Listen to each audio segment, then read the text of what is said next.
Friends, Mahanadi என்ற எபிசோட்ல என்ன நடக்கலாம் அப்படிங்கிறத பற்றி பார்க்கலாம். இன்னைக்கான எபிசோட் இன்ட்ரெஸ்டிங்கான எமோஷனல் எபிசோடாக இருந்தது மட்டும் இல்லாமல் அடுத்து வர எபிசோட் சம்பந்தமாகவும் சூப்பரான ஒரு ப்ரோமோ காட்டியிருக்காங்க. இன்னைக்கான எபிசோட்ல காவேரி கிட்ட அவங்க அம்மா தொடர்ந்து கேள்வி கேட்குறாங்க. ஒரு கட்டத்தில் அம்மா கேட்கக்கூடாத விஷயத்தை கேட்க வச்சிடாத, உங்களுக்குள்ளார அப்படி என்ன இருக்குது, இன்னும் அந்த தம்பி தான் வேணும்னு சொல்லிக்கிட்டு இருக்கே அப்படின்னு கேட்கும்போது தான் இப்போ காவேரி ஆமாம், நான் அவர் கூட அதாவது ஒப்பந்தம் போட்டு வாழ்ந்தது மட்டும் இல்லாமல் அவங்களோட மனைவியாகவும் வாழ்ந்திருக்கேன், அவங்களோட குழந்தையும் என் வயிற்றில் இருக்கு அப்படிங்கிற விஷயத்த ஒரு பெரிய உண்மையை சொல்கிறாங்க. அதை கேட்டதுமே வீட்டில் இருக்கவங்க எல்லாருமே அதிர்ச்சி ஆகிறாங்க.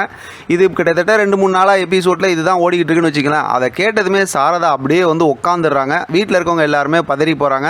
அதுக்கப்புறம் ரொம்ப நேரம் பேசினதுக்கப்புறம் காவேரி விஜயை பற்றி எல்லா நல்ல விஷயமும் சொல்கிறாங்க. குழந்தை இருக்க விஷயமே இப்போ தான் அவருக்கு தெரியும், ஆனால் எப்போவுமே அவர் என் கூட தான் இருக்கிறாரு அப்படின்னு சொல்லிட்டு ஏற்கனவே உடம்பு சரியில்லாமல் இருந்தப்போ அந்த மாதிரி எல்லா விஷயத்தையும் சொல்லிடுறாங்க. இதெல்லாம் கேட்டதுக்கப்புறம் தான் சாரதா அதாவது காவேரியோட அம்மா நான் அந்த பையனை பார்க்கணும் பேசணும்னு சொல்கிறாங்க. குமரன் நீங்கள் அவரை பார்த்து பேசுறது இவங்க 2 பேர்த்தையும் சேர்ந்து வாழ வைக்கிறதுக்கு உண்டான விஷயமா தான் இருக்கணும், அதை தாண்டி எதுவும் நீங்கள் பேசக்கூடாது அப்படின்னு சொல்லிட்டு அங்கேருந்து குமரன் கிளம்பிடுறாரு.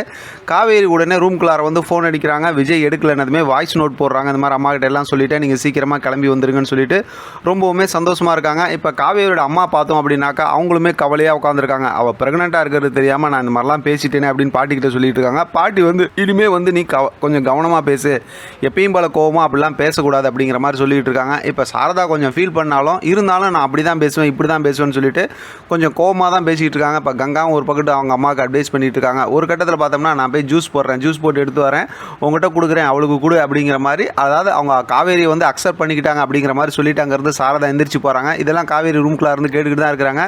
கங்காவும் அப்பப்போ கிண்டல் பேசிகிட்டு இருக்காங்க. இதெல்லாம் கேட்ட காவேரி ஒரு பக்கத்து ரொம்பவுமே சந்தோஷப்படுறாங்க. ஒரு மாதிரி எமோஷனலாகவும் இன்ட்ரெஸ்டிங்காகவும் இன்றைக்கான எபிசோட் முடிச்சிருந்தாலும் அடுத்து வர எபிசோடில் நம்ம டேரக்டர் நம்மளை என்ன பண்ண போகிறாரு அப்படிங்கிறதான் பெரிய பதட்டமாகவே இருந்துகிட்டு இருக்கு. ஏன்னா இந்த பக்கத்து கல்யாணி பாட்டி விடவே மாட்டாங்க. இன்னும் பசுபதி, அதுக்கப்புறம் பார்த்தோம்னா அன்பரசு, ராதா கூட பரவாயில்ல, இவங்களுக்கு சப்போர்ட் பண்ணுறாங்க. பசுபதி இருக்காங்க, அன்பரசு இருக்காங்க, அதுக்கப்புறம் அஜய் ராகினி இருக்கிறாங்க. இவங்களாம் என்ன கூத்து பண்ணி வைக்க போகிறாங்க அப்படிங்கிற மாதிரி ஒரு யோசனை இருந்தாலும் இப்போ அடுத்து நடக்க போகிற ஸ்டோரி கோர்ட்டு கேஸு இந்த மாதிரி கொண்டு போவாங்களா ஸ்டோரியை? அப்படி இல்லைன்னா இப்போ இன்றைக்கான எபிசோட் லாஸ்ட்டில் பார்த்தோம்னா காவேரிக்கு போட்ட அந்த வாய்ஸ் நோட் மெசேஜ் இருக்குல்ல, அதை விஜய் கேட்காம இருப்பார், அதனால் பிரச்சனை வரும் அப்படி இப்படிங்கிற மாதிரிலாம் யோசிச்சா இன்றைக்கான எபிசோட் லாஸ்ட்டில் சூப்பராக அந்த ப்ரொமோவை காட்டிட்டாங்க. அந்த ட்விஸ்ட்டை ரிவ்யூ பண்ணிட்டாங்க.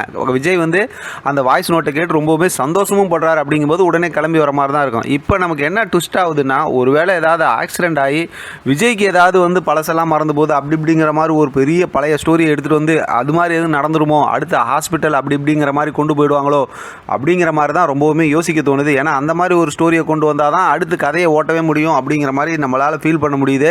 வெயிட் பண்ணி பார்க்கலாம், நம்ம டேரக்டர் அடுத்து கோர்ட்டு சீன் கொண்டு போகிறாரா இல்லை ஹாஸ்பிட்டல் சீன் கொண்டு போகிறாரா அப்படிங்கிறத தொடர்ந்து பேசலாம். இதை பற்றின உங்களோட கருத்து கமெண்ட் பாக்ஸில் தெரியப்படுத்துங்க. தொடர்ந்து ஆதரவு கொடுங்க. தேங்க்யூ ஃப்ரெண்ட், தேங்க்ஸ் ஃபார் வாட்சிங்.